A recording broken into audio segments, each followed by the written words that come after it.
mid-1800s, millions left Ireland during the Great Famine because staying meant death.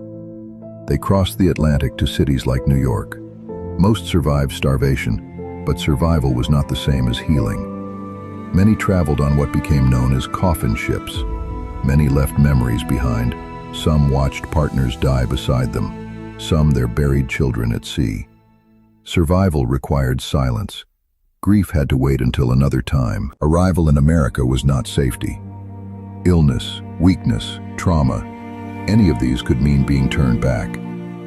The body moved forward, but the mind remained behind. We call this phenomenon Psycholag. Professor says that we see this pattern every day in our clinics. Chronic skin conditions like acne and psoriasis are not just biological. They shape identity, confidence, intimacy, and self-worth.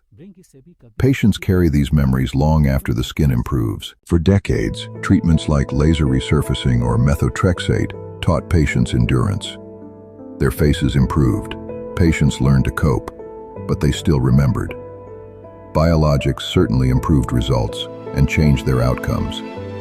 But many patients did not psychologically arrive at the same time as their skin. This was not failure. It is the brain's delayed trust. Psoriatic clearance still does not guarantee restored identity. Psychological lag is often mistaken for dissatisfaction or anxiety. In reality, it is a normal response to prolonged visible disease. As doctors, we do not need to become therapists. We just need to recognize psycholag, name it, and normalize it. These conversations only take minutes, but they change outcomes. Healing happens in layers. In psychodermatology, we need to recognize psycholag.